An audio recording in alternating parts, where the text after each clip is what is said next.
Good morning, teacher and fellow classmates. I'm Jian Fu for our Today I'm going to share with you what I did in the March holidays.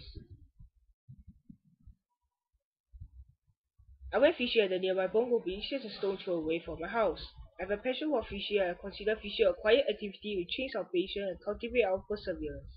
Although some may classify fishing as boring, it is actually not, as fishing enables us to learn more about the movement of the fish and the places he lives in, which those are held in our science homework.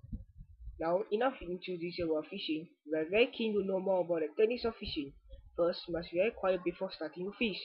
Take the fishing rod and hold it back in a 45-degree angle and swing it forward for the fishing line to land in the water. In my experience style, I'll attach a small waterproof torchlight as back on the fishing line. I consider this method as fishes will be attracted to the light from the torchlight and swallow it. By this way, a large group of fishes and even prawns are attracted to it. Now, the important part comes. Slowly plant the end of the fishing rod onto the ground using a bare net. In my experience, then from behind the large crowd of fishes, design a net and exclaim slightly, pull out the net and the fishes will be caught. It's a contenting seeing the fruits of your labor, but it's a greater happiness to be compassionate. Though I got a lot of fishes that day, I released them all back into the sea, as they are the same of us, in need of freedom and home. In conclusion, I would recommend my method to anyone who loves fishing or want to try fishing as their hobby. Let's watch a video to learn more about fishing.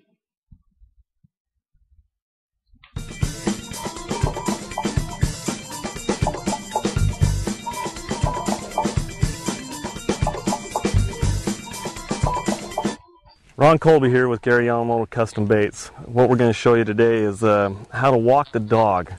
This is a very popular technique. It takes just a little bit of skill and a little bit of patience to learn this technique. But one of the biggest things to help you learn this technique is the proper line selection. And what you don't want to use is fluorocarbon or braided line. And that you want a heavy mono, a very stiff line that will help push the bait along. What's going to happen is the bait walks like this. This is the action that's on the water. You don't want the bait coming over and running over the top of the line and catching your line and stuff on your hooks. And so what you want to choose is a very heavy mono, which will actually help float the bait on the water and keep the bait pushing and help push its nose from side to side as it goes back. So generally what I select with this is a Sammy 100. And what I generally use on this is like 16-pound test mono line, and that very heavy, very thick, so it'll help float the bait. Let's see how it works. All we're doing is wrist action. We don't want to be doing no poling, none of this and that. And for this size of bait, it's just a really nice smooth wrist action. And as you're doing that, this bait just walks right across the surface, and it does a little zigzag back and forth, back and forth. Once in a while you might want to stop it and let it sit, and you just pick it back up, 2 or 3 twitches, and it gets going again.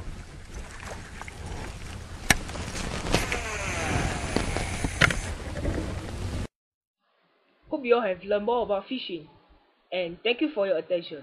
Have a nice day.